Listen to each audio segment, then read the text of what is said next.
तुमको करना होगा। डीए का एरियर वापिस करो, डीए का एरियर वापिस करो। अरे कॉन्ट्रैक्ट कर्मचारियों को नियमित करो, कॉन्ट्रैक्ट कर्मचारियों का शोषण बंद करो, कॉन्ट्रैक्ट कर्मचारियों का शोषण बंद करो। जिंदाबाद जिंदाबाद जिंदाबाद जिंदाबाद जिंदाबाद जिंदाबाद जिंदाबाद जिंदाबाद यूनियन एकता यूनियन एकता यूनियन एकता जिंदाबाद जिंदाबाद जिंदाबाद कर्मचारी एकता जिंदाबाद जिंदाबाद पुरानी पेंशन बहाल करो बहाल करो बहाल करो पुरानी पेंशन बहाल करो बहाल करो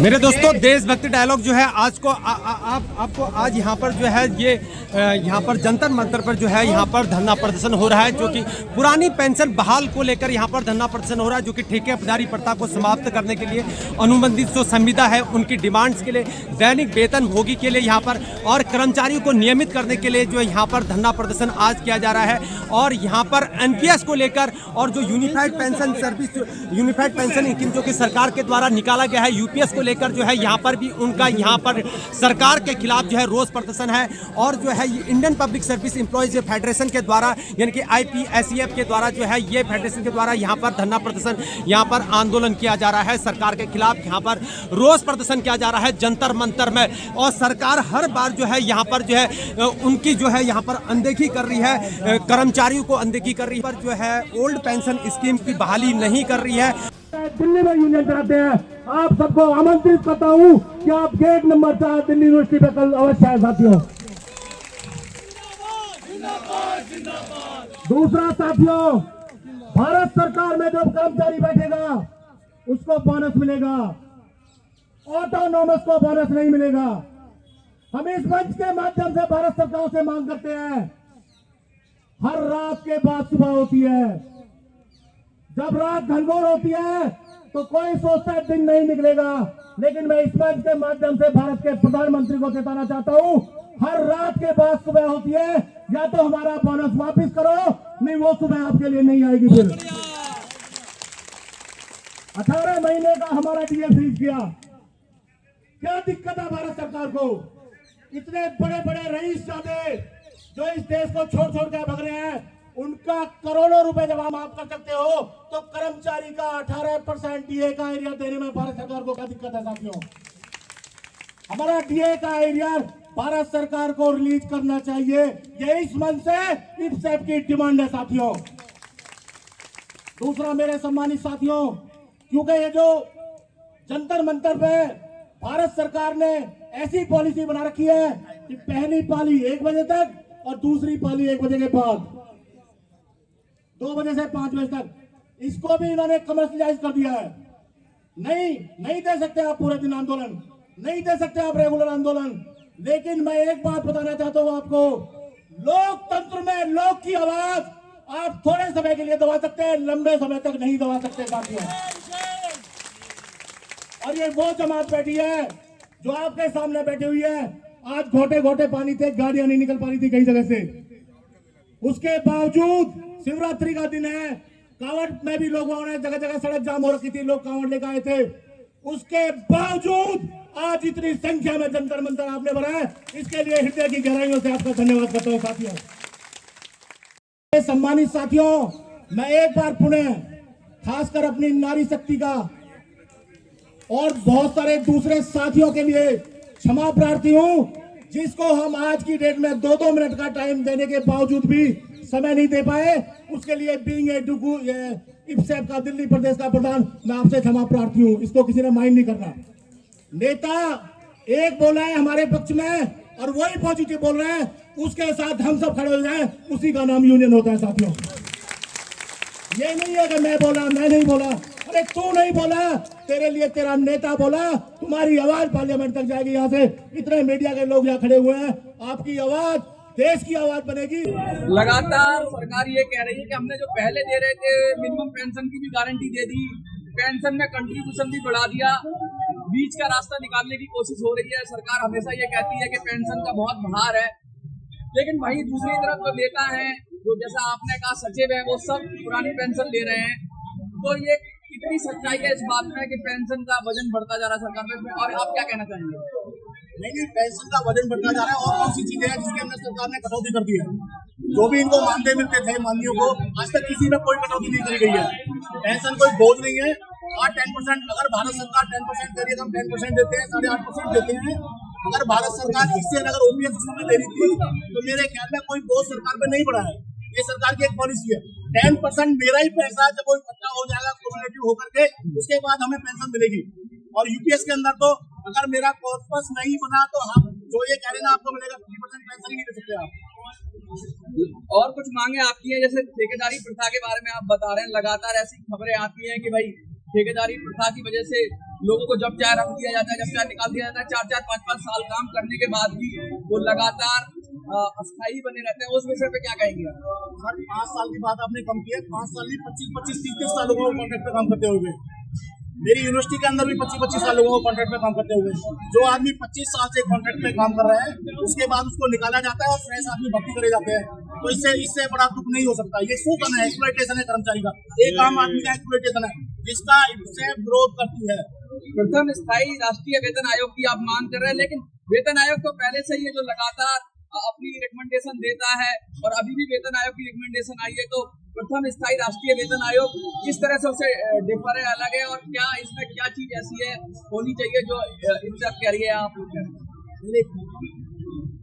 हमारी मांग है, देश का नारा है एक देश एक विधान, एक देश एक टैक्स। हमारा कहना है देश के जितने भी एम्प्लॉइज हैं, वो सेंट्रल गवर्नमेंट हो, स्टेट गवर्नमेंट हो, ऑटोनोमस बॉडी, लोकल बॉडी, जब एक देश के एम्प्लॉय, जब एक देश एक विधान है, तो तमाम देश के लिए एक जैसा वेतन। तो इसमें तो वो सारे लोग आ जाएंगे जो EPS 95 स्कीम से जुड़े हुए हैं, करोड़ों 80 लाख के करीब, वो भी आ जाएंगे क्या? उनके लिए भी कह रहे हैं आप, जिनका PF कटता है, क्या उन लोगों को भी शामिल करेंगे?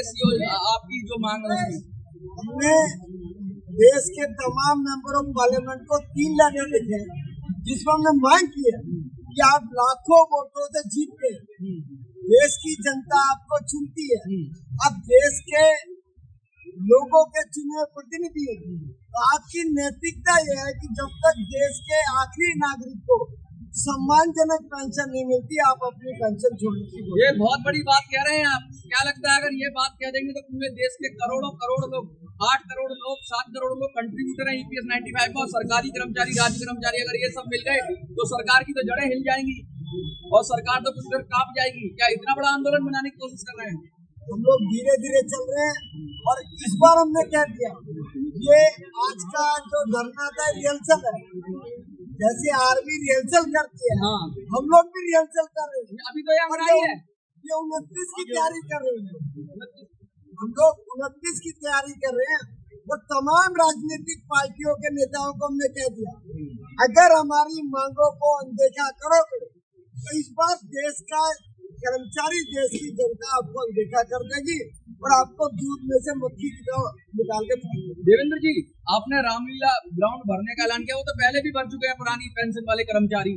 क्या इससे भी बड़ा कोई प्लान है कि पूरे इस तरीके से और ज्यादा, क्योंकि लाखों की संख्या में लोकतंत्र के अंदर लोक की ताकत यही है, हम अपनी ताकत दिखाएं। हम अपनी ताकत पहले रामलीला मैदान में हमारे साथी दिखा चुके हैं, उसके बाद ये यूपीएस लेकर आए।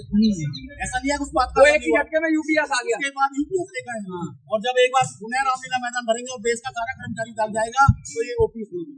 मतलब ये अंतिम आप कह रहे हैं कि अंतिम प्रयास होगा, और ये जबरदस्त प्रयास होगा।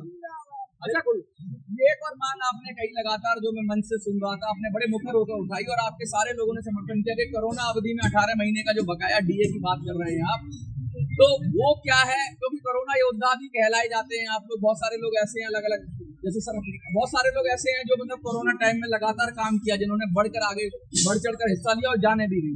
अब उनका DA बकाया आप कह रहे हैं, तो वो क्या मैटर है, थोड़ा सा बताइए। वो हमारा जो DA था उस समय का, कोरोना काल में जो DA की किस्तें हमारी आती थी, उसको 18 महीने के लिए 3 किस्तें हमारी फ्रीज की गई थी। आज की डेट में कोई दिक्कत नहीं है, 28% GST ये लोग ले रहे हैं, देश के बाद फाइनेंस की कोई कमी नहीं है। इसलिए कर्मचारी यूनियन और स्टेट ये डिमांड कर रही है कि हमारा जो 18 महीने का आपने फीस किया था उसको हमें वापस किया जाए, वो हमारा पैसा। अच्छा, वो जो कोरोना का, अच्छा ये आप जो कह रहे हैं कि बोनस का भुगतान किया जाए, बोनस भी क्या कुछ रोका गया है या कुछ क्या दिक्कत है बोनस वाली? ऑटोनोमस बॉडी को जो भारत सरकार बोनस देती थी, केंद्रीय ऑटोनोमस बॉडियों को, उनका बोनस इन्होंने 2015 के बाद रोक दिया। तो हमारी सरकार से डिमांड है कि उस बोनस को जारी किया जाए, क्योंकि हमारा जो नेचर ऑफ वर्क है वो सेम ही है। जैसे भारत सरकार के कर्मचारी काम करते हैं वैसे हम काम करते हैं, तो ऑटोनोमस को भी वो बोनस दिया जाए। अलग अलग संगठन के लोग आज आपके साथ जुड़े, तो क्या और मांगे भी थी और क्या था जो आप कहना चाहते हैं, या कोई और शख्स आपको में से कुछ कहना चाहता हो? तो हमारा 24 सूत्रीय मांग था, तो हमने उसमें कहा है कि ये 5 मांगों को हमने अभी हाईलाइट किया। अच्छा, 24 सूत्रीय मांग में देश के हर सेक्शन के एम्प्लॉइज की मांग है। उसमें वो स्कीम वर्कर हो, प्रोजेक्ट वर्कर हो, जैसे 2 मुख्य मांग, एक हमारा पेंशन लागू करो, दूसरा जो बड़ी मांग के रूप में आ रहा है कॉन्ट्रैक्ट सिस्टम। ये दोनों मांग देश के लिए भी बड़ी एक मानो क्या पुरजोर मांग होगी। तो हमने सरकार को चेतावनी दे दी है कि आज देश के राष्ट्रपति भवन में उसके अपने एम्प्लॉइज नहीं कॉन्ट्रैक्ट में, प्रधानमंत्री कार्यालय में कॉन्ट्रैक्ट पे आदमी, तमाम मंत्रालय बिना कॉन्ट्रैक्ट एम्प्लॉइज के नहीं चल सकता। तो आज इस स्थिति में देश में गैर कानूनी रूप से संविधान के खिलाफ कॉन्ट्रैक्ट सिस्टम चल रहा है। श्रम मंत्रालय का contract labour regulation abolition act 1970 है, जिसका तमाम भारत सरकार, तमाम राज्य सरकारें उल्लंघन कर रही है। तो ये तमाम हुई कच्चे पक्के कॉन्ट्रैक्ट रेगुलर सब कर्मचारी धीरे धीरे इकट्ठे होंगे और सरकार को बता रहे कि समय रहते आप चेत जाओ, नहीं तो हम चेताना जानते हैं। नाक में दम करना चाह रहे हैं। ऑलरेडी आंगनवाड़ी, आशा, स्कीम वर्कर, प्रोजेक्ट वर्कर इस सब का पार्ट है, क्योंकि आज उनकी मांग नहीं थी इसलिए हमने उनको नहीं बुलाया। जब हम 24 सूत्रीय मांग पर लड़ाई लड़ेंगे तो आप देखोगे आंगनवाड़ी, आशा, तमाम तरह के वर्कर आप मैदान में खड़े। मतलब आप कर्मचारियों के हित की बात कर रहे हैं, लेकिन अभी जो लेबर कोड है, 4 लेबर कोड की बात हो रही है, उस पर भी कुछ कहना चाहेंगे, प्रकाश डालना चाहेंगे कि भाई, क्योंकि इब्सैप तो लगातार अलग अलग मुद्दे उठाता रहता है। तो आज वैसे तो ओल्ड पेंशन स्कीम की बात ज्यादा हो रही है, लेकिन मैं वो भी जानना चाहता हूँ प्रेम जी, क्या उस पर भी कुछ कार्रवाई करने की आपने आगे प्लान बनाया है? ये अधिनियम है, कोड है, तो अधिनियम देखने से अधिकार लगता है, कोड लगने से लगता है कोड हो गया। हाँ, तो ये जो अधिकार से वंचित करना चाहते हैं, 46 जो कानून है उसको 4 कोड में तब्दील करना चाहते हैं। सरकार पिछले कई साल से उसको पास करके बैठी है, लागू करने की हिम्मत नहीं जुटा पा रही है। तो मैं समझता हूँ कि तमाम ये जो व्यापक आंदोलन की तैयारी कर रहे हैं। और एक बात, सरकारी कर्मचारी वो ताकत है, मैं कभी कभी भाषण में बोलता हूँ कि अगर चीफ जस्टिस ऑफ इंडिया ये कहे कि देवेंद्र शर्मा जी को फांसी लगानी है तो वो ऑर्डर तालीम नहीं करवा पाएंगे। ये गवर्नमेंट एम्प्लॉइज की ताकत है। देवेंद्र जी, बड़ा जोशीला भाषण था, बड़ा शानदार भाषण था आपका। अंत में कंक्लूड करते हुए कुछ कहना चाहेंगे जो चैनलों के माध्यम से, अलग अलग चैनलों के माध्यम से लोग देख रहे हैं, उनको कोई संदेश देना चाहेंगे? मैं एक संदेश तो ये देना चाहता हूँ कि इस समय देश की न्यायपालिका, सर्वोच्च न्यायालय ने जो कॉन्टेक्चुअल है, जो 10 साल से ज़्यादा से काम कर रहा है, किसी भी संस्थान के अंदर अगर उसको 10 साल रेगुलर नेचर का काम करते हो गए, तो भारत के सर्वोच्च न्यायालय के माननीय 2 जजों की बेंच का डिसीजन है 30 जनवरी 2024 का, जिसमें उन्होंने साफ साफ कहा है अगर किसी कर्मचारी को जिसका काम रेगुलर प्रकृति का है और उसको 10 साल से ज़्यादा हो गए हैं तो उसको रेगुलर ऑब्जर्व होने का उस सिस्टम में हक है। उसके बाद बहुत सारे हाई कोर्टों ने अपने डिसीजन दिए हैं। हमारे दिल्ली यूनिवर्सिटी में भी कई लोग कोर्ट में गए थे, अभी कुछ टीचर भी गए थे, उनको भी कोर्ट ने रिलीफ दिया है। तो आज की डेट में कोर्टों ने रिलीफ देना शुरू कर दिया है। मैं इस चैनल के माध्यम से हमारे माननीय सांसदों से रिक्वेस्ट करना चाहूँगा कि जब भारत के सर्वोच्च न्यायालय ने एक डिसीजन कॉन्ट्रैक्ट के पक्ष में दिया है, उनका एक्सप्लॉयटेशन रोका है, तो आप सब भी संसद से कानून बना के पूरे देश में इसको लागू किया।